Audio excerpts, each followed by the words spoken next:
Hello and नमस्कार दोस्तों आज हम देखने वाले हैं फिजिक्स के टॉप 15 क्वेश्चन जो कि रिपीटेडली एग्जाम्स में पूछे गए हैं, प्रीवियस ईयर में पूछे जा चुके हैं। तो शुरू करते हैं क्वेश्चन नंबर 1 से। यहाँ पे हमसे पूछा जा रहा है जो एक पारसेक होता है वो कितने प्रकाश वर्ष के बराबर होता है। तो यहाँ से हमें ध्यान रखना है कि जो पारसेक होता है सबसे पहले तो ये किसका मात्रक होता है, ये होता है पारसेक का यूज़ किया जाता है दूरी को नापने के लिए। ठीक है, खगोलीय दूरियों के नापने के लिए हम क्या करते हैं, दूरी मापन के लिए पारसेक का प्रयोग करते हैं।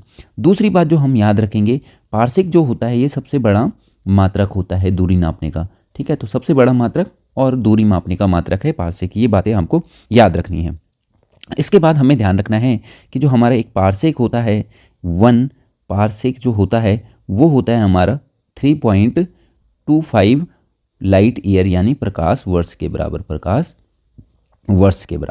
तो ये क्वेश्चन बहुत बारी पूछा जा चुका है, तो आप इसका डायरेक्टली आंसर याद रखें। 3.25 प्रकाश वर्ष के बराबर लाइट ईयर के बराबर हमारा एक पारसेक होता है। उसके बाद आ जाइए दूसरा क्वेश्चन है हमारा, रडार उपयोग में आता है। देखिए रडार का फुल फॉर्म होता है रेडियो डिटेक्शन एंड रेंजिंग। ठीक है, तो आप याद रखिए रडार का full form radio detection and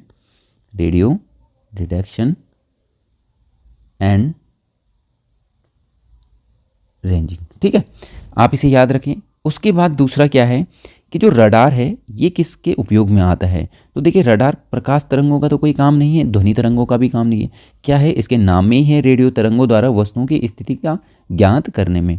तो रडार का यूज़ कहाँ पे किया जाता है, जैसे कि ये बॉर्डर एरियाज़ है तो हमने अपने एरिया में रडार लगा रखे हैं कि यहाँ पे कोई भी हमारा बॉर्डर कोई भी ऑब्जेक्ट क्रॉस करे तो यहाँ से हमारे जो रेडियो वेव हैं ये रिटर्न बैक होकर हमें इन्फॉर्मेशन देती हैं कि जो हमारा यहाँ पे कोई ऑब्जेक्ट है उसको हम डिटेक्ट करते हैं। ठीक है, तो ये इन ऑब्जेक्ट की स्थिति को ज्ञात करने के लिए हम रडार का यूज़ करते हैं। कई बार क्वेश्चन पूछ लेता है कि जो ये आपने ट्रांसमिट की वेव, ये तो ट्रांसमिटेड वेव हो गई, लेकिन जो ये वापस वेव आती है इसको क्या बोलते हैं। तो ये होता है इको वेव या इको सिग्नल। तो इसे आप ध्यान रखिए, जो रिफ्लेक्ट बैक होके ऑब्जेक्ट से टकरा के वापस वेव आ रही है उसे हम इको वेव कहते हैं।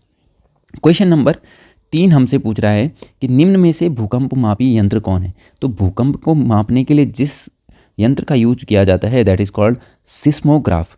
और आपको याद रखना है कि जो भूकंप की तीव्रता है और यानी इंटेंसिटी है, तो इंटेंसिटी को कैसे नापा जाता है, किस स्केल पे नापा जाता है, तो इसे आप याद रखेंगे रिएक्टर स्केल पर हम क्या करते हैं, भूकंप की तीव्रता को नापते हैं। ठीक है, तो आप इसे याद रखेंगे। क्वेश्चन नंबर 4 हमसे पूछ रहा है कि रॉकेट किस सिद्धांत पर कार्य करता है। देखिए जो रॉकेट है बेसिकली वो रेखीय संवेग संरक्षण के नियम पर काम करता है। इसका मतलब है कि लीनियर मोमेंटम कंजर्वेशन। और ये कहता क्या है, लीनियर मोमेंटम कंजर्वेशन, कि जो हमारा मोमेंटम है, जो मोमेंटम हमारा बिफोर कोलिजन होता है वो किसके बराबर होता है, आफ्टर कोलिजन के बराबर। तो मतलब देखो मोमेंटम को हम पी से लिखते हैं, तो पी बिफोर किसके बराबर होगा, पी आफ्टर के। तो आप इसे याद रखिए कि ये रेखीय संवेग संरक्षण पे कार्य करता है, बस आप इतना फिलहाल में याद रखिए। कई बार मोमेंटम का फॉर्मूला पूछ लेगा तो P इक्वल टू होता है mv। ठीक है, और एक होता है फोर्स हमारा, तो फोर्स किसके बराबर होता है, फोर्स होता है हमारा ma के बराबर। तो आप इसे दोनों को याद रखिए। यहाँ पे v वेलोसिटी है और a एक्सेलरेशन है। वेलोसिटी मतलब वेग, एक्सेलरेशन मतलब त्वरण, और मास तो हमारा द्रव्यमान है ही। ठीक है, तो आप इसे याद रखेंगे। एक नाव जल में नहीं डूबेगी जब तक उसके द्वारा विस्थापित जल किसके बराबर होगा। देखिए क्या होता है, आपने आर्किमिडीज का लॉ पढ़ा होगा कि जब हम एक उत्प्लावन बल वाला कॉन्सेप्ट आता है कि कोई यहाँ पे हमारा बर्तन है, इसमें लिक्विड भरा हुआ है और हम इसमें कोई चीज़ डुबाते हैं। ठीक है, तो इसमें एक अपवर्ड फोर्स लगता है, एक तो नीचे लगता है mg नीचे की डायरेक्शन में, और एक अपवर्ड डायरेक्शन में भी एक फोर्स लगेगा जिसे हम उत्प्लावन बल कहते हैं। ठीक है, तो ये कब होता है, नाव के भार के बराबर होना चाहिए। तो आपको क्या ध्यान रखना है कि एक नाव जल में नहीं डूबेगी जब तक उसके द्वारा विस्थापित जल नाव के भार के बराबर है, तब तक वो डूबेगी नहीं। ठीक है, तो इसे आप ध्यान रखेंगे। नेक्स्ट क्वेश्चन है, यदि एक वस्तु एक समान गति से वृत्ताकार पथ पर गतिशील हो। देखिए क्या है कि एक वृत्ताकार गति करती हुई कोई वस्तु है। ठीक है, यहाँ से इसका r त्रिज्या है, रेडियस r है, तो ये वृत्ताकार गति कर रही है। अब यहाँ पे दो चीज़ें होती हैं, इस क्वेश्चन को दो तरीके से पूछ लेते हैं कि जो हमारा वृत्तीय वो एक समान गति होती है, ठीक है, एक समान वृत्तीय गति होती है, उसमें हमारा कौन सा क्वांटिटी सेम रहता है। स्पीड पूछ लेगा, वेलोसिटी पूछ लेगा, ठीक है। तो आपको क्या ध्यान रखना है कि हमारा स्पीड सेम रहता है, स्पीड सेम रहता है। वेलोसिटी क्या होता है, चेंज होता है।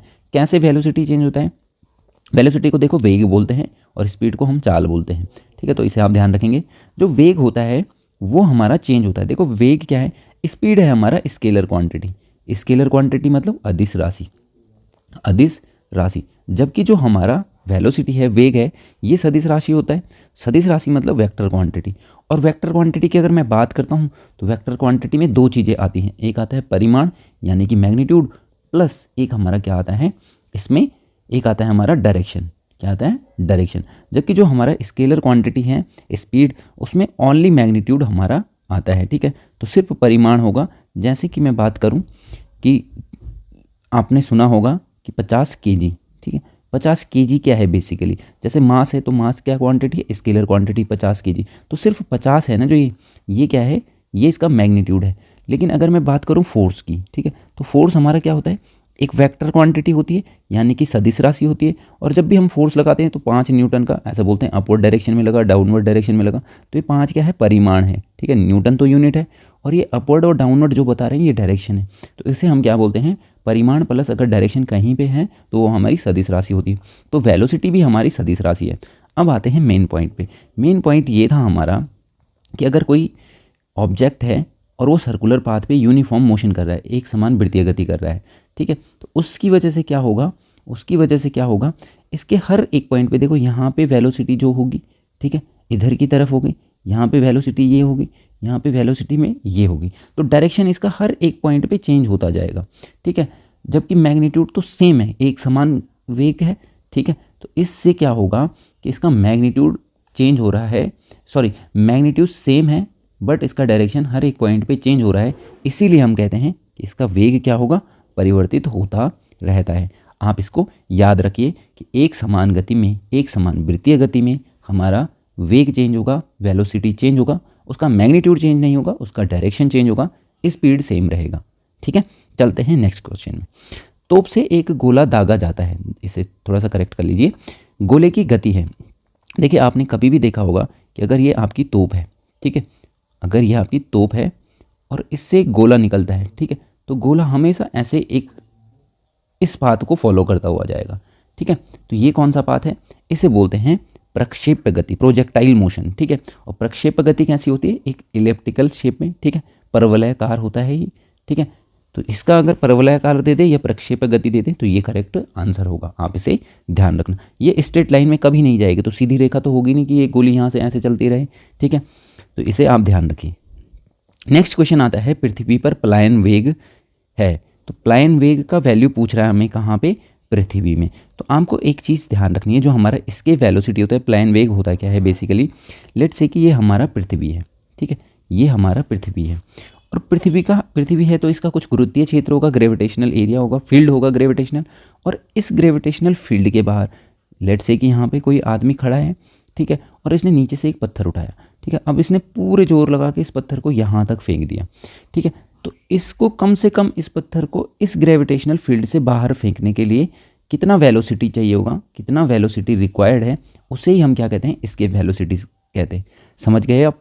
दोबारा समझिए कि अगर हमें कोई भी हमारी अर्थ सरफेस पे कोई भी ऑब्जेक्ट है और उस ऑब्जेक्ट को हमें इस ग्रेविटेशनल फील्ड से बाहर फेंकना है तो दैट इज कॉल्ड इसके वेलोसिटी।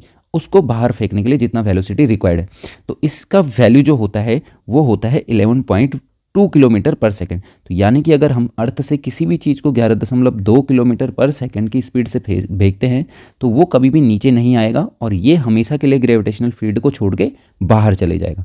इसे आप ध्यान रखिए, ये रिपीटेड क्वेश्चन है। उसके बाद देखिए नेक्स्ट क्वेश्चन हमसे पूछ रहा है, ध्वनि का तारतम्य क्या होता है। तारतम्य किस पर निर्भर करता है बेसिकली, तो जो पिच होता है ये होती है कैरेक्टरिस्टिक्स ऑफ साउंड, ठीक है। तो कैरेक्टरिस्टिक्स ऑफ साउंड में और भी दो चीज़ें आती हैं, एक होता है लाउडनेस, ठीक है, एक होता है लाउडनेस और एक होता है क्वालिटी। देखिए जो हमारा पिच होता है वो होता है आवृत्ति पे, देखिए अगर आपने सिग्नल देख रखा होगा साउंड वेव का, तो साउंड वेव का सिग्नल कुछ इस टाइप से होता है। इधर को एम्पलीट्यूड होता है जो आपको दिख रहा है, एम्पलीट्यूड बताता है हमारा, जिसे हम हिंदी में बोलते हैं आयाम। आयाम बताता है हमारा लाउडनेस ऑफ सिग्नल को, जो जितना ज़ोर से बोलेगा उसका एम्पलीट्यूड उतना ज़्यादा, ठीक है। दूसरा होता है हमारा पिच। पिच को बोलते हैं तारत्व। जैसे फीमेल की वॉइस थोड़ा पतली होती है, इसका मतलब उनका पिच क्या होता है, हाई होता है, फ्रीक्वेंसी ज़्यादा होती है, ठीक है। तो फ्रीक्वेंसी दूसरी वाली वेव में क्या है, ज़्यादा है, पहले वाली में कम है।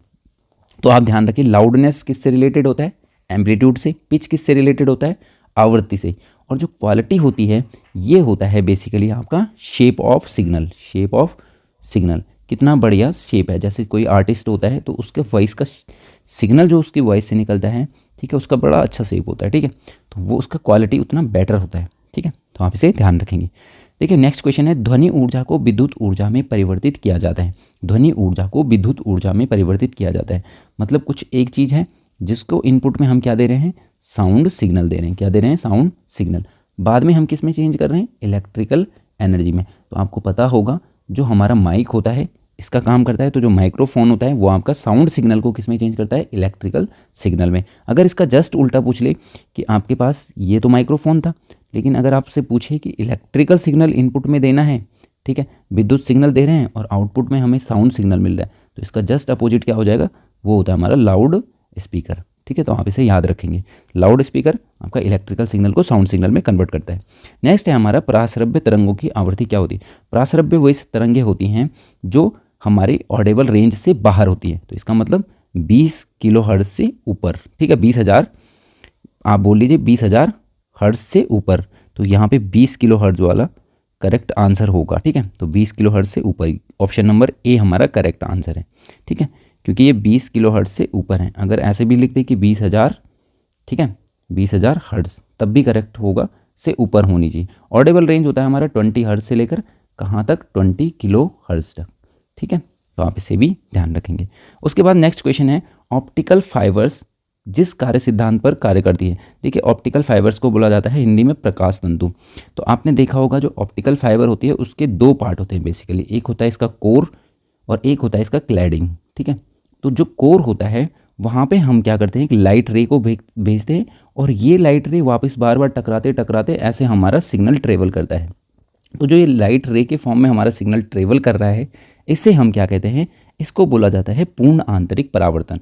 और पूर्ण आंतरिक परावर्तन होता क्या है, इसको इंग्लिश में बोलते हैं टोटल इंटरनल रिफ्लेक्शन, ठीक है, रिफ्लेक्शन, ठीक है। तो रिफ्लेक्ट हो जा रही है हमारी वेव उसी माध्यम में, ठीक है। लेट से ये μ1 था और ये μ2 था इसका रिफ्रैक्टिव इंडेक्स, और ये टकरा के उसी माध्यम में आ गई, और इस तरीके से हमारा सिग्नल का प्रोपगेशन अगर हो रहा है तो उसे हम पूर्ण आंतरिक परावर्तन कहते हैं। इसके और एग्जाम्पल होते हैं कि जैसे हीरे का चमकना भी किसके कारण होता है, पूर्ण आंतरिक परावर्तन के कारण। कई बार पूछ लेता है कि जो हमें गर्मियों के टाइम पे रेगिस्तान में जो मरीचिका दिखाई देती है, मिराज दिखाई देता है फॉर्मेशन, वो किसके कारण होता है, तो उसका भी कारण होता है पूर्ण आंतरिक परावर्तन। आप इसे याद रखेंगे, ठीक है। देखिए नेक्स्ट क्वेश्चन वही पूछ लिया है, मृग मरीचिका का कारण क्या है। तो इसका कारण भी क्या है, प्रकाश का पूर्ण आंतरिक परावर्तन। अब इसमें होता क्या है, इसमें क्या है कि बेसिकली लेट से यहाँ पे आपका कोई पेड़ है, ठीक है, ये आपका पेड़ है। अब यहाँ पे कोई आदमी खड़ा है, ठीक है, ये आदमी खड़ा है और यहाँ से सनलाइट आ रही है, ये हमारा सन है, ठीक है। अब ये क्या है, यहाँ पे जो हमारी होती हैं ये डिफरेंट लेयर्स होती है, ठीक है। इन लेयर्स में क्या होता है, जैसे जैसे हम ऊपर जाते हैं तो टेम्परेचर क्या होता है, तापमान घटता रहता है, ठीक है। ऊपर जाने पे तापमान घटता है और ऊपर जाने पे जो हमारा रिफ्रैक्टिव इंडेक्स होता है वो क्या होता है, वो हमारा बढ़ता जाता है, रिफ्रैक्टिव इंडेक्स बढ़ता जाता है। तो जो रे यहाँ से आ रही होती है वो बेसिकली क्या हो जाती है, ये मुड़ती जाती है, ठीक है, ये मुड़ती जाएंगी, ठीक है। और इनके मुड़ने की वजह से एक टाइम ऐसा आता है कि ये टकरा के वापस चले जाती है, ठीक है। तो जब ये आदमी देखेगा तो इससे लगेगा कि ये सब क्या है, ये तो एक्चुअली में है तो ये टेढ़ी, लेकिन इसे लगेगा इसकी आंखें इसे सीधे कर मिलाने की कोशिश करेंगी और इसकी वजह से जो इस पेड़ का इमेज होगा ये उल्टा बनेगा और इसे कुछ ऐसे दिखाई देगा, ठीक है। तो आप इसे ध्यान रखिए कि ये जो मृग मरीचिका होता है इसमें क्या होते हैं, जो पेड़ सुलटे दिखने चाहिए वो उल्टे दिखने लग जाते हैं। तो आदमी को लगता है कि वहाँ पे पानी है और पानी की वजह से इसका पेड़ का इमेज उल्टा दिखाई दे रहा होता है, जबकि ये किसकी वजह से दिखाई देता है, टोटल इंटरनल रिफ्लेक्शन की वजह से। इसे आप ध्यान रखेंगे। निम्न में से किस रंग का तरंगदैर्ध्य सबसे अधिक होता है? तो देखिए जो लाल रंग होता है उसका तरंगदैर्ध्य यानी लैम्डा, जिसे हम इंग्लिश में बोलते हैं वेवलेंथ, वो क्या होता है? सबसे अधिक होता है। तो आपने सुना होगा विव ग्योर, ठीक है। तो ये जो हमारा वायलेट होता है इसका सबसे कम होता है, ठीक है। फिर इंडिगो, फिर ब्लू, तो इस तरीके से हमारा ये, फिर ग्रीन, फिर येलो, फिर ऑरेंज और रेड। तो रेड का सबसे ज़्यादा हमारा क्या होता है? लैम्डा होता है। तो इसे आप ध्यान रखेंगे। एक रिलेशन कई बार पूछ लेता है कि जो हमारा फ्रीक्वेंसी है और लैम्डा में क्या रिलेशन है। तो जो हमारा फ्रीक्वेंसी है वो 1/लैम्डा के बराबर होता है, और एफ बेसिकली जो हमारा फ्रीक्वेंसी है वो c/लैम्डा से भी हम इस रिलेशन को देते हैं। कई बार पूछ लेगा कि लैम्डा होता क्या है। तो जैसे ये हमारा वेव होता है, तो ये जो दो पीक दिख रहे हैं आपको मैक्सिमा, इनके बीच की दूरी को हम क्या बोलते हैं? लैम्डा बोलते हैं, तरंगदैर्ध्य बोलते हैं। इसका यूनिट कहीं एग्जाम में पूछा जा चुका है कि वेवलेंथ को हम किस में नापते हैं। तो बेसिकली ये लेंथ है, नाम में ही पता चलता है कि वेव प्लस लेंथ। तो लेंथ को किस में नापेंगे? मीटर में। तो आप याद रखिए कि वेवलेंथ को हम हमेशा मीटर में मेजर करेंगे। क्वेश्चन नंबर लास्ट है आज के लिए। ये पूछ रहा है प्रकाश विद्युत सेल बदलता है। देखिए प्रकाश विद्युत सेल क्या होता है कि जो हमारा यहाँ से लाइट रे पड़ा, ठीक है, मतलब लाइट एनर्जी है, और ये लाइट एनर्जी को किस में चेंज कर रहा है? इलेक्ट्रिकल एनर्जी में। इलेक्ट्रिकल एनर्जी में किस में चेंज कर रहा है? इलेक्ट्रिकल एनर्जी में। आप इसे ध्यान रखेंगे। तो ये क्या है? प्रकाश ऊर्जा को वैद्युत ऊर्जा में हमारा क्या करता है? जो प्रकाश वैद्युत सेल होता है वो बदलता है, ठीक है। अब आप इसे याद रखिए, ठीक है। तो फिर मिलते हैं नेक्स्ट वीडियो में, तब तक के लिए ओके, बाय बाय।